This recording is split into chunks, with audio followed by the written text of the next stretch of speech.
Bhagavatam class right now? Yes. We have class, Mataji. Yeah. So shall we start, Mataji, or do I need to wait?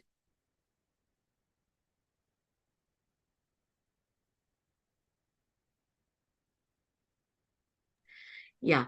I will let you know, Mataji, when to start. Give me 1 minute, okay? Yeah, Thank sure. you. Hare Krishna.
Hare Krishna, Mataji. Now we can start. I'll just introduce you. That's it. Can you on your video, Mataji? Hare Krishna, everyone. Welcome to Bhakti Sangha. Today we are very fortunate to have Her Grace Madhavi Gaurangi Mataji to enlighten us on the topic of Srimad Bhagavatam, 4th canto, 3rd chapter. Hare Krishna, Mataji. Please accept our humble obeisances. Srila Prabhupada ki jai. Thank you, Mataji, for joining this evening and enlightening us on the topic of Srimad Bhagavatam. We are really very fortunate to have you on this call. I now hand over the call to you, Mataji. You can start. Hare Krishna. Hare Krishna, Mataji. Thank you so much for giving me this opportunity to discuss about the glories of Srimad Bhagavatam and to give me the association of all the exalted Vaishnavas present on the call. I'm really very fortunate that I'm getting this opportunity to speak about Srimad Bhagavatam. As we all know that speaking about Srimad Bhagavatam as well as hearing about Srimad Bhagavatam, both are auspicious and can provide us unflinching faith onto the lotus feet of Lord Shri Krishna. So please, seeking all of your blessings, I would like to start with Mangalacharan prayers today. And I wish that all of you will bless me so that I can say right words at the right time. And whatever limited knowledge I have gained from my Guru Maharaj and in this movement, I will be able to share with all of you, and for the satisfaction of Lord Shri Krishna and for the satisfaction of all of you present on the call, I can try to serve in whatever limited capacity I can. So, Hare Krishna. Om Namo Bhagavate Vasudevaya. Om Namo Bhagavate Vasudevaya. Om Namo Bhagavate Vasudevaya. Narayan Namaskritya Naram Chaiva Narottamam Devim Saraswatim Vyasam Tato Jayam Udiriyet Nashtaprayeshu Bhadreshu Nityam Bhagavata Sevaya Bhagavati Uttama Shloke Bhaktir Bhavati Nashtaki Om Ajnanatirmirandasya Jnananjana Shalakaya Chakshur Unmilitam Yena Tasmai Shri Guruve Namaha Shri Chaitanya Manobhishtam Sthapitam Yena Bhutale Swayam Rupa Kadamayam Dadati Swapadantikam Nama Om Vishnu Padaya Krishna Presthaya Bhutale Srimate Bhakti Vedanta Swaminiti Namine Namaste Saraswate Deve Gauravani Pracharine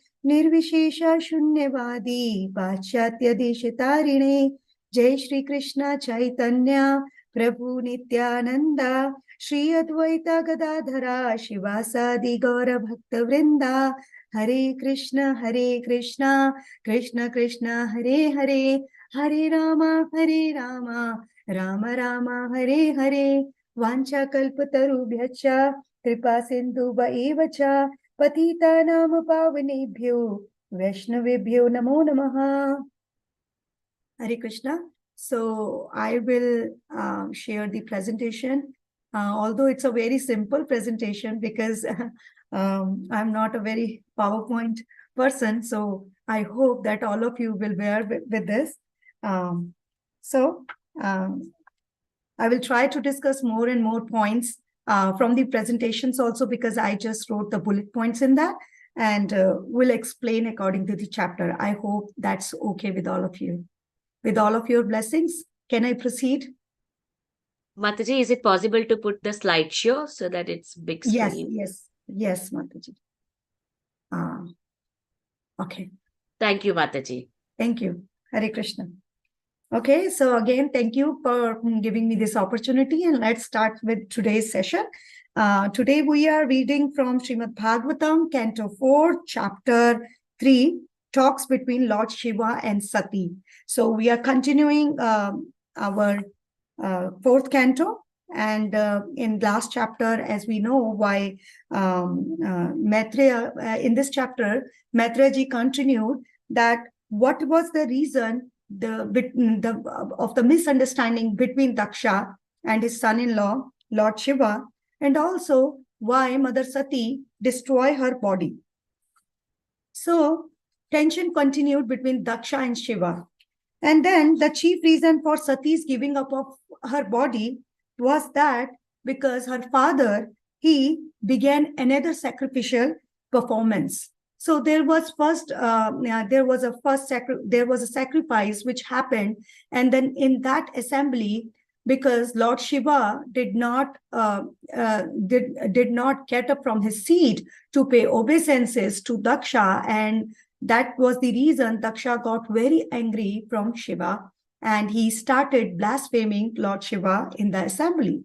And there was cursing and counter cursing, and because of that reason, Lord Shiva just left the assembly because he wanted to avoid all those that were happening in that assembly.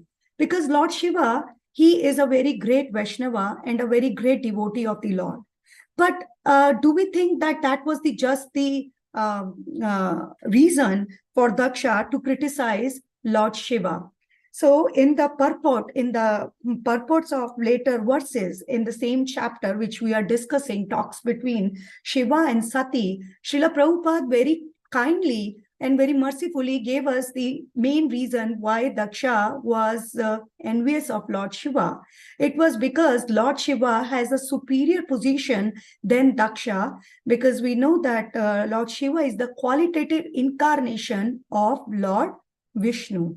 We know how Lord Krishna's expansion is Balaram, and then from Balaram, 4 quadruple Vasudev, Sankarshan, Pradyumna, Anuruddha comes, and then second quadruple, and then Narayana, and then from Narayana, how Mahavishnu, Garbhodakshai Vishnu, Shirodakshai Vishnu comes, and then how Shirodakshai Vishnu then further divided into so many avatars, which Srila Prabhupada says Swayam Prakash Aveshesha Avatara, and Lord Shiva and Lord Brahma, they both are Guna avatars of Lord Vishnu. So although Lord Shiva, he got birth from Lord Brahma, but still he is, if we see the qualities or attributes, so it is mentioned in first canto by Srila Prabhupada that Lord Shiva acquires 83% of the attributes of Lord Vishnu, and all the plenary portions of Lord Vishnu has 93% of those attributes. But a Jivatma, a living entity, a living entity only acquire 78% of those attributes. By attributes, I mean all those 6 opulences of Lord. So, and all the plenary portions as 93, and Lord Shiva, because he is in between of Jivatma and plenary portion, so he acquires 83%. And Daksha knew the position of Lord Shiva, that how he is exalted and how he is a qualitative incarnation of Lord Vishnu himself. So he was envious from Shiva from the very beginning. Although he gave his daughter Sati to Lord Shiva in marriage, because it was a proposal came from Lord Brahma, who is his father. So that was discussed in this from 1 to 4, that Daksha started another sacrifice, and the tension continued between Daksha and Lord Shiva in this way for a long time. And in the purport of the in the first verse of this chapter, very beautifully it has been explained that how Daksha wanted to do the sacrifice to please Lord Vishnu, but he wanted to exclude the share of Lord Shiva. And Lord Shiva and Lord Brahma, they are presiding deities, or we can say they are very powerful demigods. And Lord Sri Krishna in Bhagavad Gita 3.12, he mentions, Ishtan bhogan hi vo deva dashyante yagna bhavitaha ter datan apradhyo bhi yo bhumte stena eva saha. And the translation is, in charge of the various necessities of life, the demigods, being satisfied by the performance of yagna, sacrifice, will supply all necessities unto you. But he who enjoys such gifts without offering them to the demigods in return is certainly a thief. Lord Sri Krishna, he himself is mentioning that although he is the bhoktar, he is the ultimate benefiter of all the austerities, but still between the jivas and demigods there is a relationship, that jivas, they perform yagna, and through yagna they satisfy all the demigods and they provide them all the share, and that's how it will please Lord Sri Krishna. Although we know 5.29 of Srimad Bhagavatam, Bhoktaram Yagnitapasam Sarvaloka Maheshwaram Suhirda Sarva Bhutanam Gnatva Mam Shantim Rachiti, that Lord Sri Krishna is the ultimate benefiter of all the austerities. So, and then we can see, and then second point is Daksha's pride. So Daksha, being a living entity, as we know that from Mahatattva, false ego generates, and through that false egos, all the elements of this material, all the elements of this material world come. So the false ego, it covers the living entity with illusion, that, and then living entities start thinking himself that we are that particular living entity is a body. And the living entity just forget its real identity, that the living entity is nothing but the servant of Lord Hari, or just the part and parcel of Lord Sri Krishna. And that's why, because of the false ego, all these coverings just illusion the living entity. And that's what is happening with Daksha. Although Daksha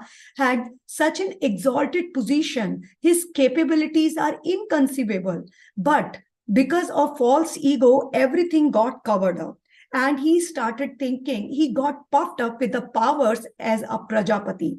So in later verses, we will see that how Lord Shiva will mention to Mother Sati that how, because of so many opulences that your father got, he got so much false ego in him, he got so puffed up that he has no respect for any relationship rather than his satisfying his own false ego. So Daksha's pride, because he was a Prajapati, he got so much of false pride in himself. If we can see in Srimad Bhagavatam, Canto 2, in Canto 2, I guess it's chapter 4. Yes, Canto 2, chapter 4, in which Lord Brahma is praying to, Lord Brahma is praying to Krishna. No, I'm sorry. Shukdev Goswami is praying to Krishna that please give me that power or knowledge which you provided to Lord Brahma. And then we can see that how Lord Brahma also prayed to Krishna that please save me from the false ego. I don't want to get the false ego of being the creator of this cosmic manifestation of this material world. And so the false ego is such a powerful substance that even Lord Brahma, the creator, he asked Krishna before the starting of this creation that he always remember his position and he can always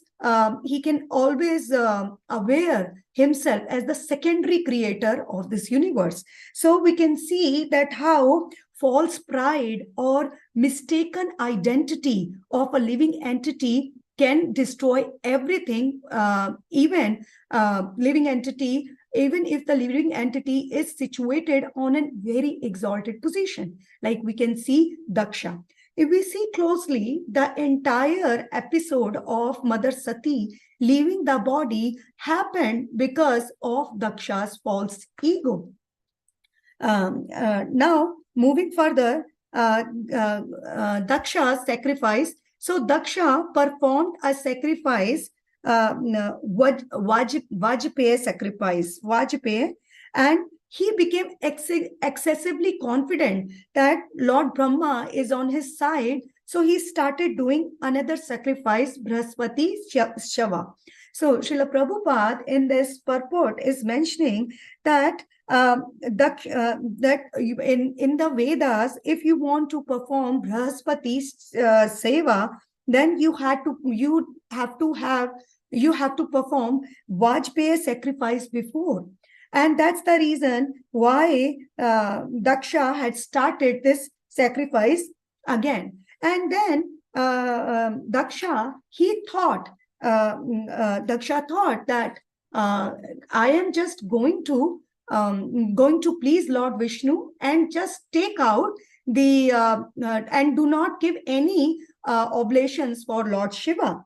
But we know that Lord Krishna himself mentioned that worship of my devotee is much better than my worship. And for that reason, I just jotted some of the Srimad Bhagavatam, yes. So here it is Mad Bhakta Puja Bhayadika. So there is a very very nice verse in Chaitanya Charitamrita, in Chaitanya Charitamrita in 5.23, where there is a story of Sakshi Gopal. And in Sakshi Gopal's story, I'm sure all of us know about Sakshi Gopal's story. The young Brahmana who was serving the old Brahmana, when the old Brahmana wanted to offer his daughter to this Brahmana, then this Brahmana said, no, don't give me your daughter in marriage to me, because I served you because I wanted to satisfy Lord Sri Hari. The motive behind this is satisfying Lord Sri Hari. So we can see that how important it is to serve Lord Sri Krishna's devotees rather than serving Lord himself. And also in Chaitanya Charitamrita, Madhya Leela 11.29 to 30. Okay. Yes. So the translation is, my devotees take care and respect in rendering me service. So the Srimad Bhagavatam 11.19.21 and 22 says, in which Lord Sri Krishna mentions Mad Bhakta Puja Bhyadika. That means the worship of my devotees is much better than worship of myself. And even in Shiv Purana, it is mentioned that it is very good to worship Lord Vishnu, but better than worshipping Lord Vishnu is to worship the devotees of Krishna. And we can see in our disciplic succession and in our own movement that how we put emphasis on serving Vaishnavas, and that's why the serving Vaishnavas is very, very important, because because we are servants of the servants of the servant. We cannot jump onto Krishna and just grab him. We can only please Krishna by serving his devotees, by coming into the line of serving our Guru Maharaj, and then Guru Maharaj serving Srila Prabhupada, and then Srila Prabhupada serving his Guru and his Guru and his Guru. That's how it goes. But here we can see that Daksha wanted to just eliminate the sacrifice for Shiva and just want to satisfy Lord Vishnu, only Lord Vishnu. But by doing that, he is not aware that he is not going to attract the mercy of either Lord Brahma or Lord Vishnu. So, third to fourth. Fourth. Yeah. And then it has been said that in the fourth verse, while the sacrifice was being performed, many Brahma Rishis and many demigods and with their wives, along with their wives, they started coming to take part in Brihaspati Swa Yagna. Okay. So when some Mother Sati, she heard the heavenly denizens. She heard that the denizens from the heaven, they are talking and they are going in their planes to her father's house for the sacrifice, and they all are decorated themselves very nicely, very beautifully.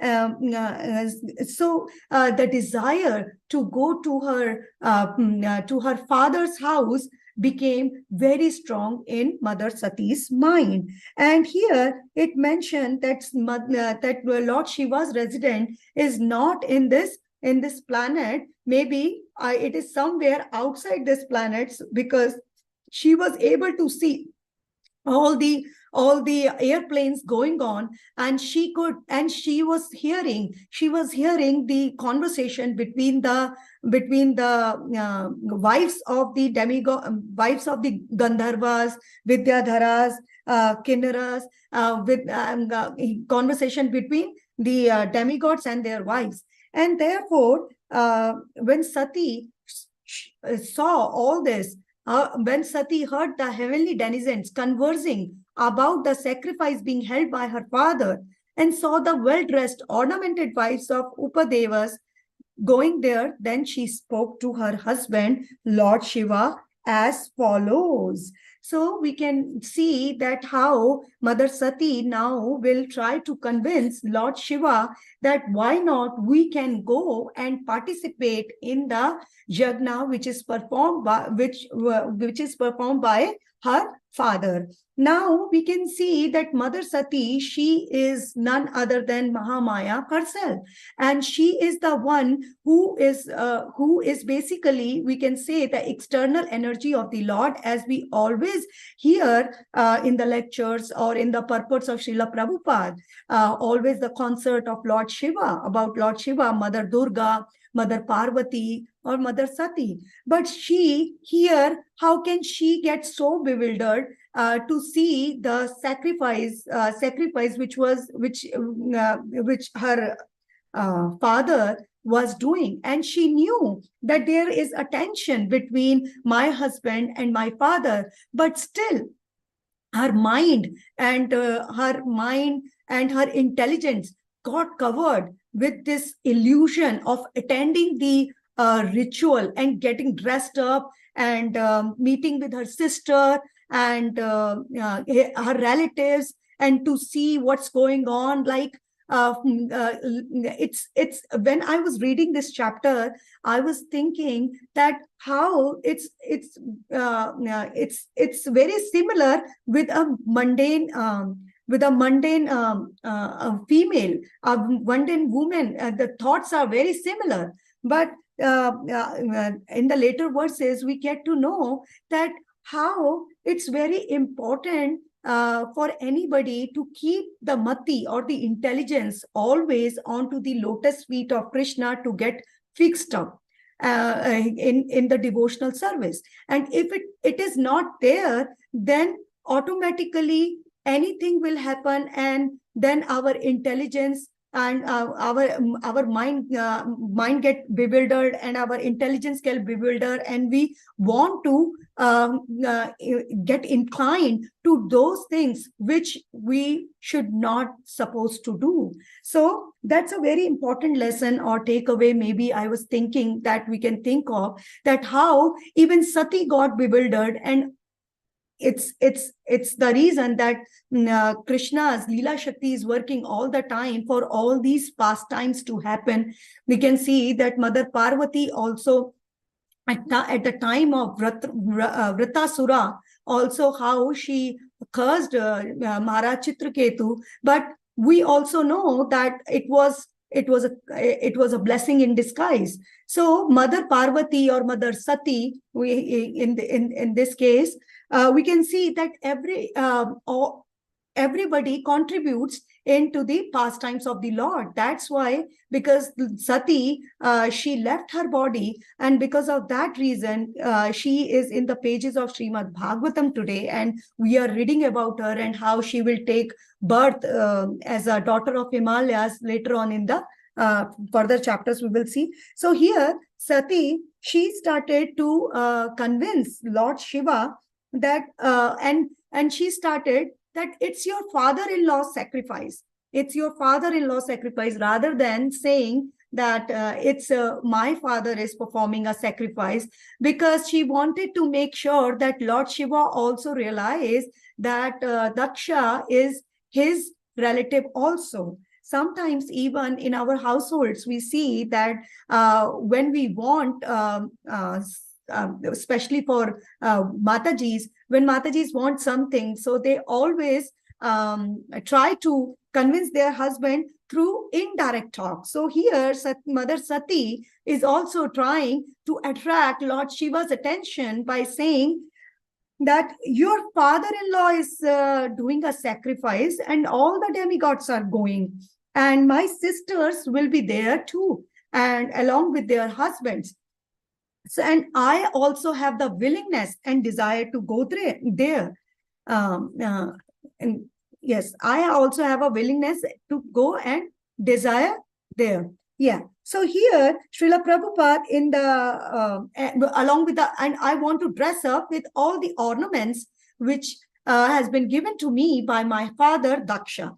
So Srila Prabhupada very beautifully in the purport mentioning that that's why Sati is Stri. Then the meaning of Stri is one who expands the field of material enjoyment. So if we see that in the material world, everything everything get expanded when there is a male, and then there is a female. They get unite, they have family, and they have home, and when they have home, they have to work, and because of that, everything just, it's like a spider web, and we just keep weaving our own web and getting trapped into that spider web. So that's what this material world all about. And Srila Prabhupada is mentioning this three means the who expands the field for enjoyment. But what kind of enjoyment? It is it the permanent enjoyment? No, it is the temporary enjoyment, or we can say only the abhas or realization of little enjoyment which we feel. It's like chewing on the thorns. We feel that this is enjoyment, but in actuality, we are getting trapped, and we keep forgetting our real identity, that ultimately we are the servant of the Lord. So going ahead, so Srila Prabhupada in the purport also, he's mentioning that Lord Shiva, he was not able to give any kind of jewelry to Mother Sati. Therefore, she specifically mentioned here that all those jewelry which has been given to me by my father Taksha at the time of marriage.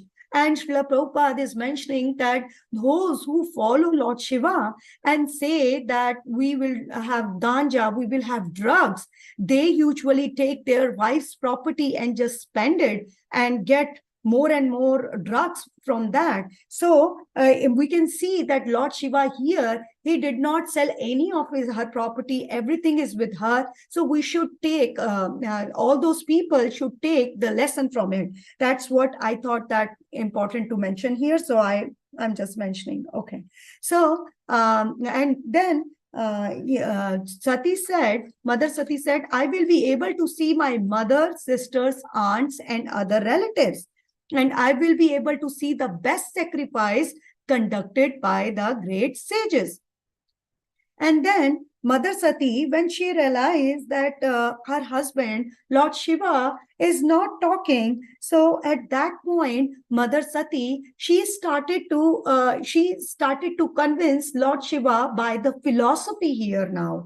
So we can see that Mother Sati first tried through the relatives part, or just try on the basic level of this human body. Now Mother Sati will try to convince Shiva, Lord Shiva, by giving some of the philosophical points.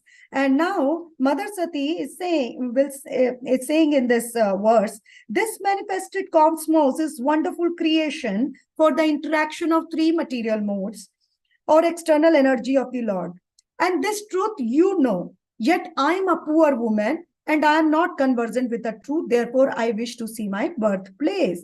So we can see that here how Mother Sati is giving the philosophy. So that means she knows the philosophy that this material world is nothing but the combination of the three modes of material nature, and that's how everything works. But still, you know this fact, but I am still in illusion. So that means that if we see the nature of Mother Sati here, we can very well compare that how even we also know, because we read Srimad Bhagavatam, we also know the philosophy that okay, this material world is how this material world comes into picture, and nothing is permanent here. Everything is dukhalyam ashashvatam, and we have to leave our body. But how much we are accepting is a question here.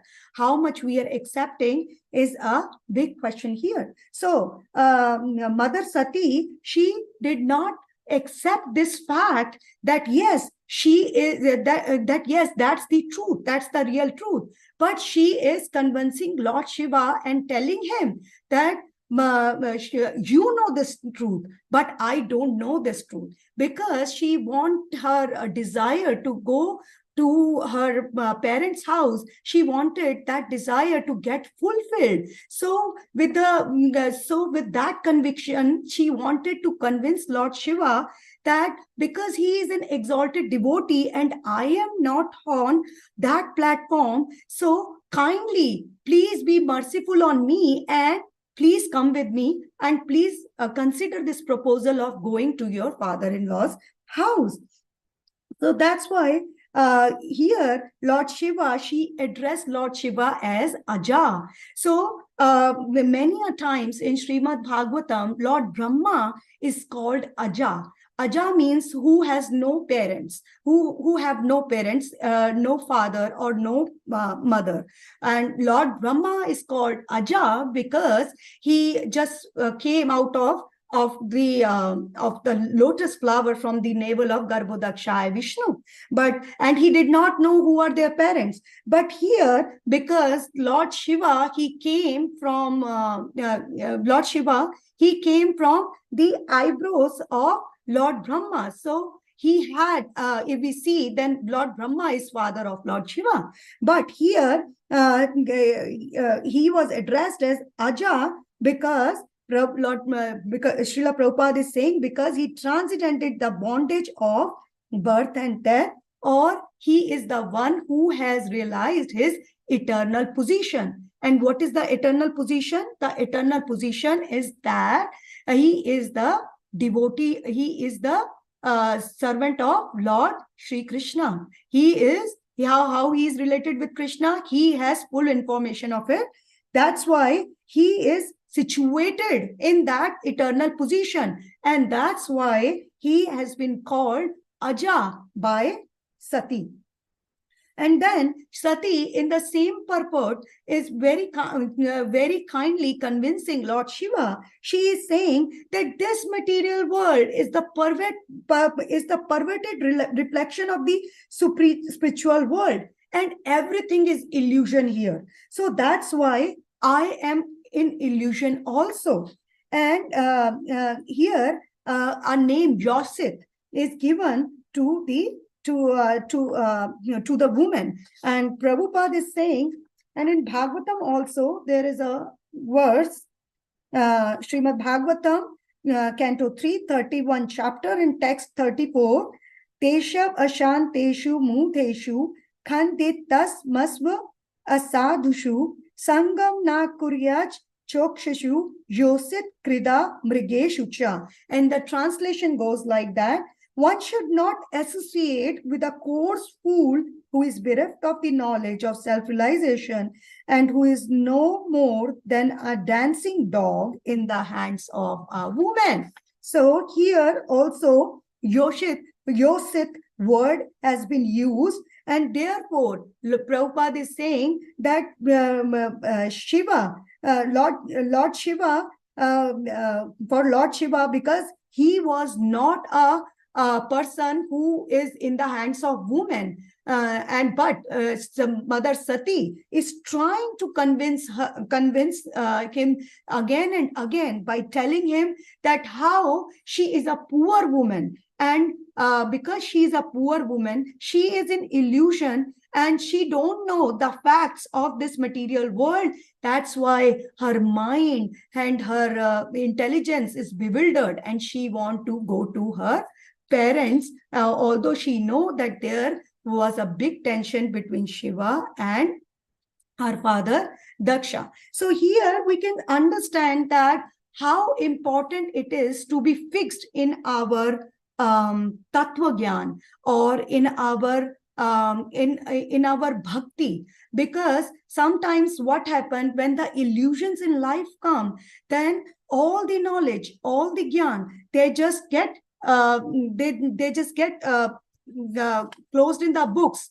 And when they just get closed in the books and not come into the practicality of our life, then it becomes really, really difficult to follow. In the Tattva book by S.B. Keshav Swami Maharaj, he mentioned about 5 kinds of atheists. And the 5th, I'm not going to go to all the 5 because I don't think so that I have that much time. But the 5th kind of atheist is psychological atheist, in which he mentions that how psychological atheist dress like a devotee, talk like a devotee, and wear tilaks.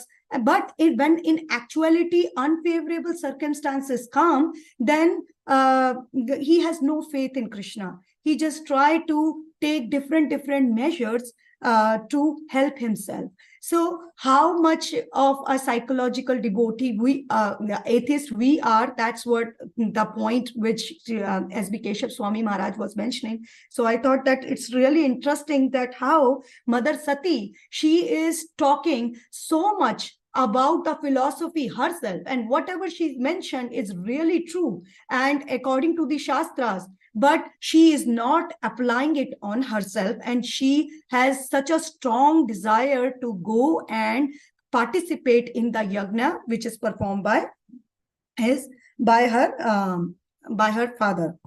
Again, she is saying in the next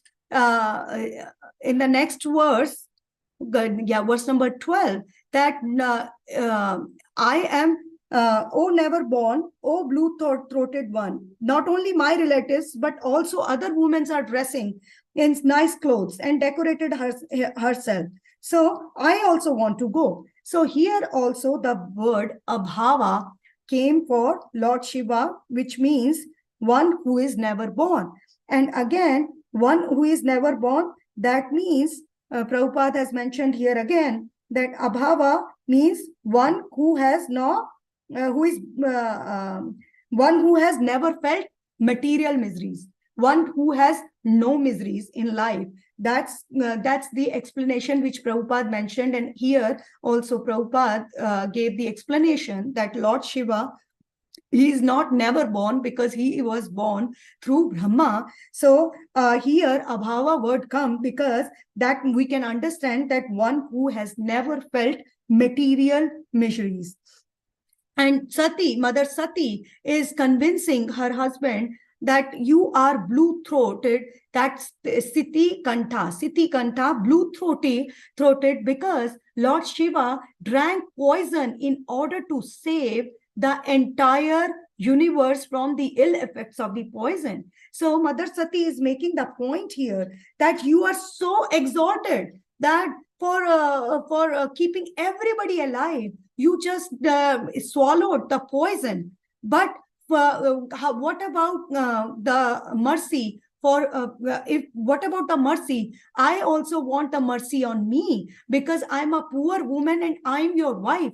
Can't you have mercy on me? You can save the entire world. You can drink the poison there and you can save the entire world. But you cannot save me, and you cannot just drink the poison of the harsh words which my father spoke against you. You cannot drink that. That's why Mother Sati is mentioning blue-throated one to Lord Shiva, because the poison kind words, you drank those that poison. How come you cannot drink the poison of those words? That's Mother Sati is indicated Lord Shiva that how exalted are you? So please have mercy on me and please let me go, or you come with me.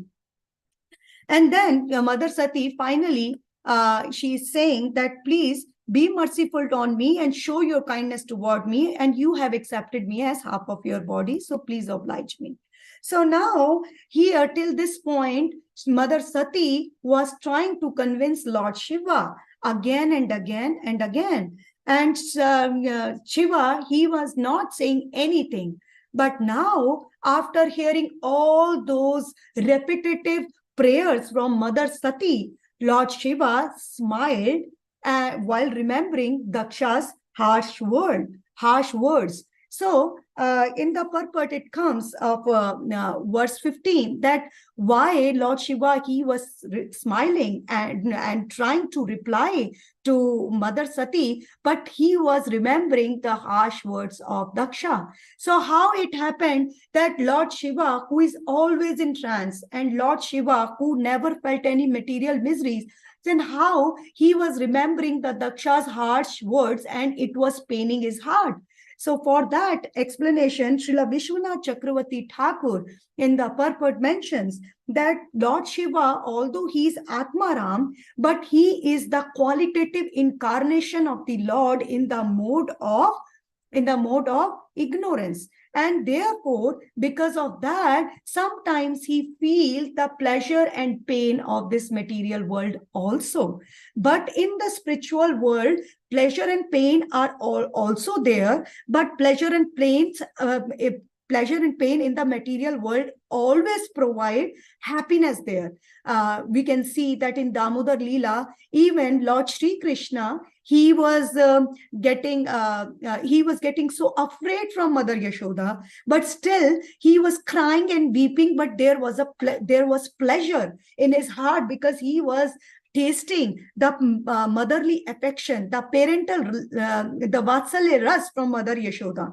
And also when we see the gopis, when Krishna left gopis and left gopis in the Vrindavan. At that time, they were feeling very sad, vipralamba bhav, the bhav of separation, but still they were having so much joy because of that rasa vipralamba bhav, because their feelings of love were getting intensified because of this separation from Lord Sri Hari. So Srila Prabhupada mentioned, but in this material world, when we get pain, we really get pain.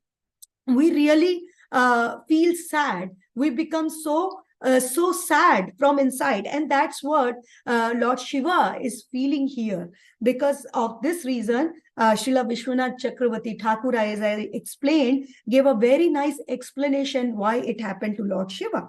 And then Lord Shiva started convincing. Now, after Mother Sati's prayer, now Lord Shiva starting telling Mother Sati that my beautiful wife, that we should not, although I did not mention one point which Mother Sati mentioned while convincing Shiva, that anyone can go to friend's house or husband's house or spiritual master's house or father's house without invitation. So what is a big deal if my father did not invite me? So for that reply, Lord Shiva, he is telling Mother Sati that Daksha is so puffed up because of his bodily identification that he would be really angry at your presence. It is true that one could go to a friend's house uninvited, provided he does not find fault with the guest and become angry towards him. So Daksha, he was very puffed up with his material possessions, and also with education, austerity, wealth, beauty, youth, and heritage. Sometimes it's said that all these opulences, if it comes in the life of a living entity who is not fixed up in his intelligence, or who is not fixed up in his bhakti, in his devotion to Lord Sri Krishna, then all these things are just like road blockers or obstacles for the path of self-realization for that particular person. So Lord Shiva is mentioning the same thing here, that how, although your father has all these 6 opulences, but because he is too puffed up, and so that's why he don't know how to use all these good qualities, all these 6 qualities which he has in abundance, how to use of all these things. And because he identify himself with body, that's why it is very difficult for that's why he cannot be a good host for you. That's what Lord Shiva is mentioning here, that he will not be a good host for you. Why he is mentioning that? He is very much of a body conscious person, because Lord Shiva did not get up to pay respect to his body.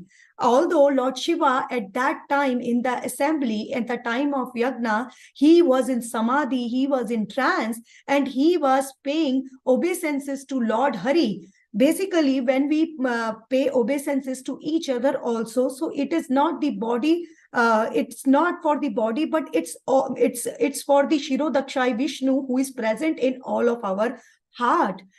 We can see that even for the senior Vaishnavas, when we pay obeisances to them, and even to our spiritual masters, when we pay obeisances to them, then they always, especially spiritual master, they always fold their palms. Why? Because they also pay obeisances to Paramatma feature of the Lord, which is present in our heart. So we can see that that how beautiful the Tattva is, which Lord Shiva is explaining to Mother Sati. And it is not only just to convince Mother Sati, but also to teach all of us here that how it is important that when we pay obeisances to our seniors or to other Vaishnavas, it's not just to think, okay, this is a body, and although the body is very important too, because for spiritual master, Vapu is very important too, but we always consider that this body, inside this body, there is Paramatma who is sitting. And because of that Paramatma, this body and all the external things in the world is moving. So that's what Lord Shiva is saying. And in the purport, Prabhupada has mentioned that although milk is a very nice food, but if it is touched by the tongue of a serpent, then it can become very poisonous. Although this is a line by Sanatana Goswami, and Sanatana Goswami has mentioned this verse specifically when he is mentioning that we should not listen to anyone else who is not coming into parampara system, because it will be like milk. Although Srimad Bhagavatam will be same Srimad Bhagavatam, but if it is touched by non-devotees, then the purpose, the meaning will become different. But Srila Prabhupada has used this particular verse in this connection, that even if Daksha had all the nice qualities in him, but still he was so puffed up that all his qualities become zero. Like if we have so many zeros and zeros and zeros, I mean so many qualities in this world: good birth, beautiful beauty, wealth, austerities, good parentage, money, everything. But if we don't perform bhakti, that's the one in front of all those zero, then the value of all those zeros is zero. So it's very important to put that one or Lord Shri Krishna's bhakti in front of everything, so that those all zeros will have value of 1 million or 1 billion, whatever. So that's what. And yeah, so till 17. Okay. And yes, 18. Next, Lord Shiva is saying that we should not go to any person's house if he is disturbed and if he is angry, if he is an angry host. So here Prabhupada in purport very kindly mentioned that how tiger loves his cubs, but sometimes out of enviousness or out of hunger, he eats them also. So it's very important to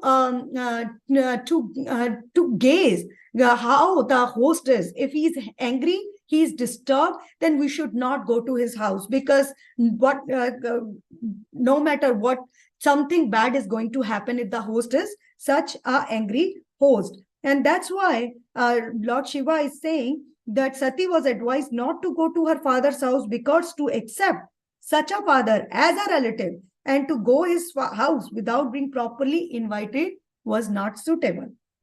And then Lord Shiva continued that harsh words of the relative is even difficult to bear than the harsh words of us four. One suffers more due to harsh words. I'm sorry, I just okay. Harsh words of relatives than due to sharp arrows of an enemy. And that's so true. Our relatives, when they say something which is not very palatable to hear, we really get disturbed. And because Lord Shiva knows the position of Mother Sati, that she is not going to handle all the insulting words or the insult from her father, that's why he suggested her not to go to her father's house.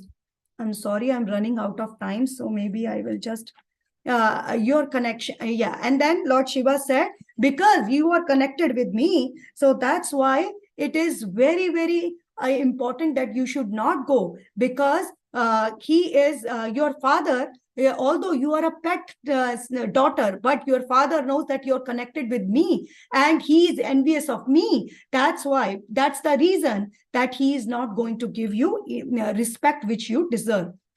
And then text 21. Yeah, text 21. Yeah. And then how false ego leads to envy. So how Lord Shiva is going to tell that how, because of false ego, he forgot his real position, and because of that reason, he started envying and he became envious from me. And the reason I gave in the start of the class, when we started class, that why? Because Lord Shiva is the qualitative incarnation of the Lord, and Daksha was aware about it, and he was very envious of Lord Shiva because of that reason, because by heart he knew that Daksha is definitely Lord Shiva is definitely superior to Lord Shiva.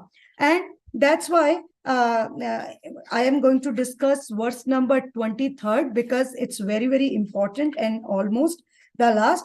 And Lord Shiva, he said that I'm always engaged in the pure consciousness or the state of Vasudeva, and that therefore I did not get up from my seat. Here we can see that Lord Shiva, he is clearing all the doubts in the mind of Lord Sati, in the mind of Sati. Anyone can argue why Lord Shiva did not get up. So here Lord Shiva is giving a very good explanation that I am always situated in the state of Vasudeva. So Vasudeva is a state in which a person is always connected with the Lord, and it is a state which comes under the internal potency of the Lord, and therefore it is above than the because it is above than the material potency of the Lord.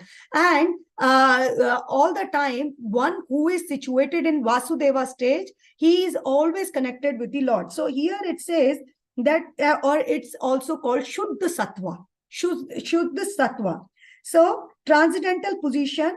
Vasudeva is also a name of a person from which Krishna appears, but Vasudeva is Vasudeva, it is understood that one is in his pure original constitution. Position is called Shuddha Sattva or Vasudeva. It's a platform, it's a ground in which Lord Krishna appears. Vasudeva is a ground or a Shuddha Sattva, here it mentioned.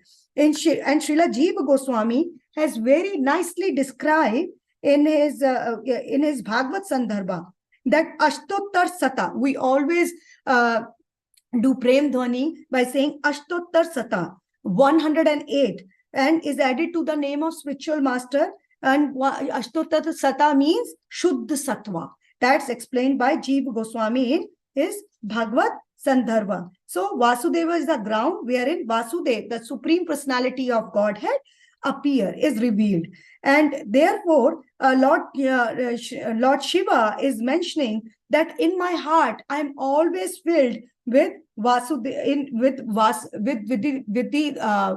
I'm always filled in remembering Lord Hari, in remembering Lord Krishna. And that's the reason I did not get to know that Daksha came into the assembly, and I was paying obeisances of the localized Paramatma in my heart of all the living entities. But Daksha, because he is a materially inclined person and a body conscious person who always identify himself with the body and is puffed up with the false ego. Therefore, he only saw my body not getting up. That was the reason. And therefore, in the and this is the main verse which has been used for 23rd. I don't have time. I think it's already time, but I will just. So in the closing, Lord Shiva told Sati that because for a lady, for Stree, both for a female, both father and husband are worshipable, but father is more worshipable because he has given you the body. But still, I am warning you that because of your association with me, you should not go there, because he may insult you, because he is a bodily identified person. And therefore, after convincing Mother Sati and telling her about the future, that if she goes there, she is going to putting herself into harms in a very harmful situation, Lord Shiva explained her very nicely. So in the end or the conclusion of this chapter, I would just like to say that if we read this chapter, we can see that how important it is to identify ourselves as a servant of the Lord, and we should not identify ourselves as the gross material body. And once we start identifying ourselves with the gross material body due to the effect of false ego, so no matter, even if we are Lord Brahma, we are going to get decline, we are going to get fall from our position, as Daksha did. And also, even if we are reading Srimad Bhagavatam, if we are doing our swadhyaya, if we are attending classes, but still we are just hearing, and everything is just going into the ear, but not into our heart, and we are not applying it into our day-to-day life. So it's of no use, because whenever unfavorable situation arise, then we are going to get slip on, as Mother Sati is getting herself into the harmful situation. We can see that Lord Shiva, as a guru, is convincing Mother Sati that how her father is not correct in his dealings, but still she wanted to go. So even if our spiritual masters and if our senior Vaishnavas try to convince us in our unfavorable condition, but still, because we are not very fixed up in knowledge, we just slip. So how it is important that whatever we are reading, we just try to take the moral from the story, and we just try to apply it in our bhakti life, so that ultimately we reach our goal. Hare Krishna. I'm going to stop here. It's already time. Sorry, I spoke more than I required, and please excuse me if I say something, if I said something against, if I said something which is not according to Shastras, or if I heard anything. I'm ready for, if there are any questions, any discussions, any comments. I would happy to hear from all of you too. Hare Krishna.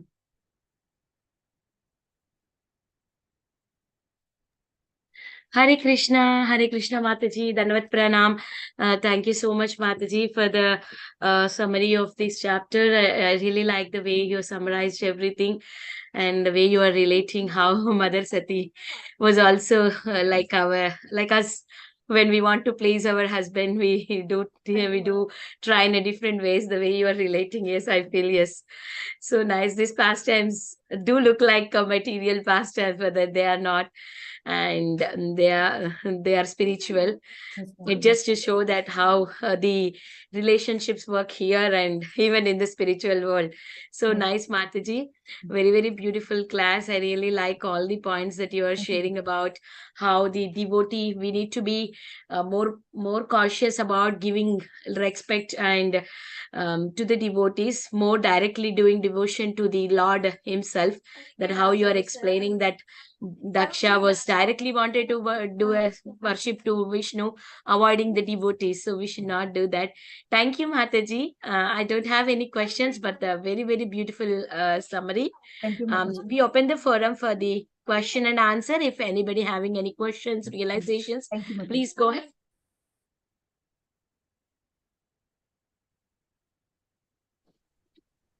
Hare Krishna, Madhavi. That's a very nice class, Madhavi. It's nice that you shared all the points from Sri Prabhupada purpose, and also from even Vishwanath Chakravarti commentaries. Also, you read, looks like wonderful, Madhavi. Thank you. And also for relating it in a practical way, what we should do and how it will help, especially highlighting about the bodily concept of life and the necessity to be situated in our real spiritual position. Very nice class, Madhavi. Thank you so much, Madhavi. Thank you so much, Prabhuji. Thank you. Thank you so much. Thank you so much. Hare Krishna Mataji, thank you so much for the very nice class with a lot of, as Prabhuji was also mentioning, with a lot of practical application aspects from each of these verses. Thank you so much for analyzing it so deeply, Mataji. Hare Krishna. Hare Krishna. Thank you, Mataji. Thank you for giving me opportunity to speak. Thank you so much. Thank you, Mataji, for coming on the call.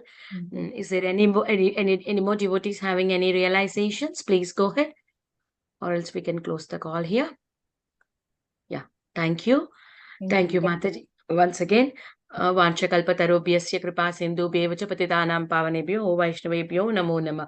अनंत कोटि वैष्णव वृंद की जय, शीला प्रभुपाद की जय, हर grace Madhavi Gaurangi माता जी की जय। समस्त भक्तवृंद की जय। हरे Thank you, dear devotees, for joining. We'll meet with the next chapter again the next week. Closing the call for today. Hari Bol.